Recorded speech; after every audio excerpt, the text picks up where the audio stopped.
Capítulo 3. Anticomunismo de izquierda. En los Estados Unidos, durante más de 100 años, los intereses dominantes propagaron incansablemente el anticomunismo entre la población, hasta que se convirtió más en una ortodoxia religiosa que en un análisis político. Durante la Guerra Fría, el marco ideológico anticomunista podía transformar cualquier dato sobre las sociedades comunistas existentes en evidencia hostil. Si los soviéticos se negaban a negociar un punto, se mostraban intransigentes y beligerantes. Si parecían dispuestos a hacer concesiones, no era más que una estratagema hábil para tenernos desprevenidos.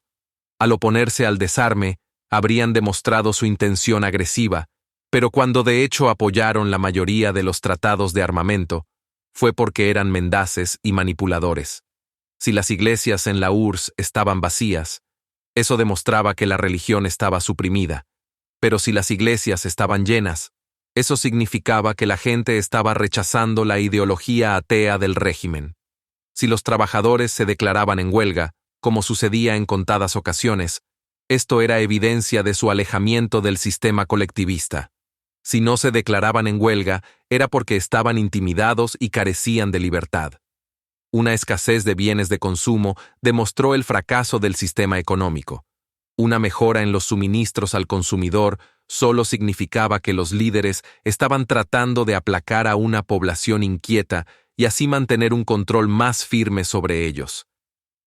Si los comunistas en los Estados Unidos desempeñaron un papel importante en la lucha por los derechos de los trabajadores, los pobres, los afroamericanos, las mujeres y otros, esta fue solo una forma astuta de reunir apoyo entre los grupos desfavorecidos y ganar poder para ellos mismos. Nunca se nos explicó cómo se ganaba el poder luchando por los derechos de los grupos sin poder. Estamos ante una ortodoxia infalsable, tan asiduamente comercializada por los intereses dominantes que afectó a personas de todo el espectro político. De rodillas ante la ortodoxia.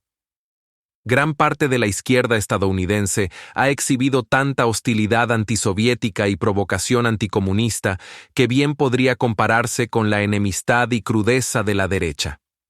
Tomemos, por ejemplo, a Noam Chomsky, que ha dicho que los intelectuales de izquierda intentan ascender al poder a espaldas de los movimientos populares de masas y luego someten a la gente a porrazos. Se inician como leninistas que luego forman parte de la burocracia roja. Luego, se dan cuenta de que el poder no funciona de esa manera, y rápidamente se convierten en ideólogos de derecha. Lo vemos ahora mismo en la Unión Soviética. Los mismos tipos que eran matones comunistas hace apenas 2 años, ahora manejan bancos y se han convertido en librecambistas entusiastas que se arrodillan ante los estadounidenses. Chomsky basa su perspectiva en la misma cultura política corporativa estadounidense que él critica con tanta frecuencia cuando se trata de otros temas. En su opinión, la revolución fue traicionada por una camarilla de comunistas matones que simplemente tenían hambre de poder en lugar de querer el poder para acabar con el hambre. En realidad, los comunistas no se convirtieron rápidamente en derechosos, sino que lucharon frente a un terrible asedio durante más de 70 años para mantener vivo al socialismo soviético. Sin duda, en los días de decadencia de la Unión Soviética, algunos, como Boris Yeltsin, se pasaron a las filas capitalistas, pero otros continuaron resistiendo los embates del libre mercado sin importar el terrible costo que representaba para ellos mismos, y muchos encontraron la muerte durante la violenta represión del Parlamento ruso llevada a cabo por Yeltsin en 1993. Algunos izquierdistas, entre otras personas, recurren al viejo estereotipo de los rojos hambrientos de poder que persiguen el poder sin más, sin tener en cuenta los verdaderos objetivos sociales. De ser cierto, uno se pregunta por qué, en un país tras otro, estos rojos se ponen del lado de los pobres y desfavorecidos, a menudo asumiendo grandes riesgos y sacrificándose, en lugar de cosechar las recompensas que se obtienen sirviendo a la élite. Durante décadas, muchos escritores y líderes de opinión izquierdistas en los Estados Unidos se han sentido obligados a sostener su credibilidad entregándose con alegría al anticomunismo y antisovietismo, siendo incapaces de dar una charla o escribir un artículo o reseña de un libro sobre cualquier tema político sin inyectar un poco de veneno antirrojo. La intención era, y sigue siendo, distanciarse de la izquierda marxista-leninista. Adam Hochschild, un escritor y editor progresista, advirtió a aquellos en la izquierda que podrían mostrarse indiferentes a la hora de condenar a las sociedades comunistas realmente existentes, que su posición debilita su credibilidad. En otras palabras, para ser opositores efectivos de la Guerra Fría, primero teníamos que sumarnos a las campañas de repudio en contra de las sociedades comunistas. Ronald Radosh instó a que el movimiento por la paz se purgue de comunistas para que no sea acusado de ser comunista. Si no me equivoco, lo que Radosh en realidad quería decir era que, para salvarnos de las cacerías de brujas anticomunistas, lo que debíamos hacer era convertirnos en cazadores de brujas. Purgar a la izquierda de los comunistas se convirtió en una práctica de larga data, que tuvo efectos nocivos en varios movimientos progresistas. Por ejemplo, en 1949, unos 12 sindicatos fueron expulsados del Congreso de Organizaciones Industriales porque tenían rojos en su dirección. La purga redujo la membresía del Congreso en aproximadamente 1,7 millones de personas y debilitó seriamente sus campañas de reclutamiento e influencia política.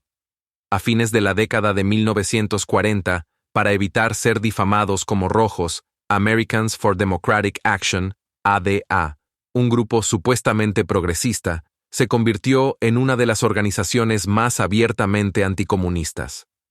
La estrategia no funcionó. ADA y otros movimientos de izquierda todavía fueron atacados por ser comunistas o por su pasividad con el comunismo por parte de la derecha.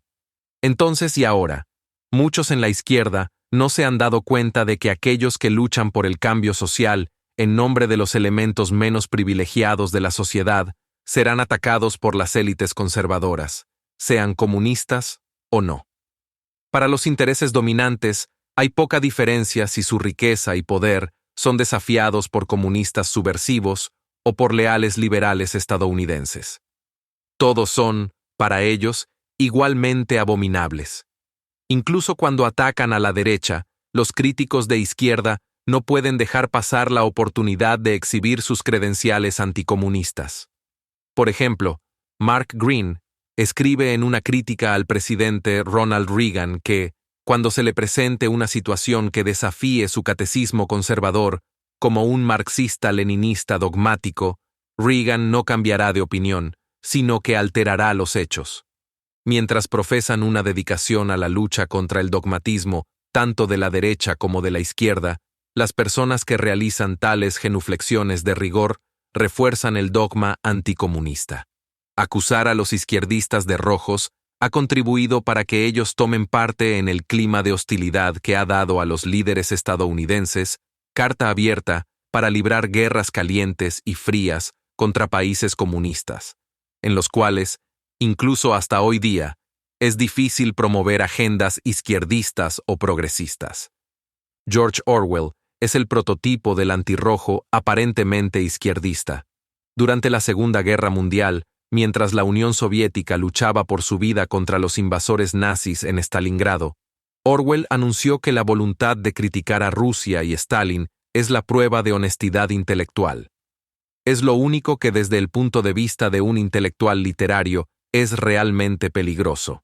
Instalado a salvo dentro de una sociedad virulentamente anticomunista, Orwell, con la típica hipocresía orwelliana, caracterizó la condena del comunismo como un valiente y solitario acto de desafío.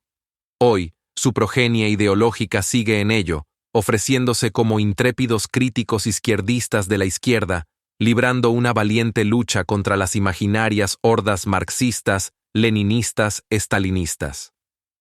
En la izquierda, lo que hace falta es una evaluación racional de la Unión Soviética, una nación que soportó una guerra civil prolongada y una invasión extranjera multinacional en los primeros años de su existencia, y que 2 décadas después fue capaz de derrotar y destruir a la bestia nazi, con todos los terribles costos que aquello significó.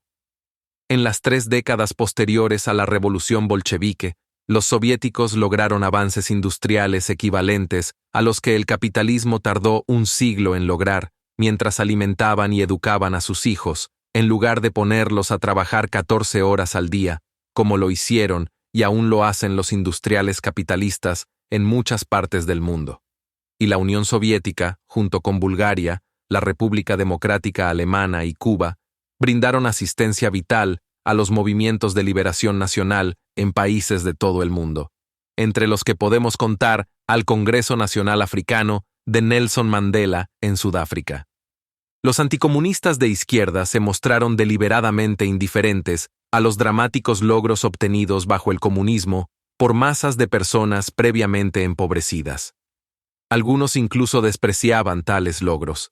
Todavía recuerdo cómo en Vermont, en 1971, el anarquista anticomunista Murray Bookchin hizo alusión, de forma burlona, a mi preocupación por los niños pobres que fueron alimentados gracias al comunismo.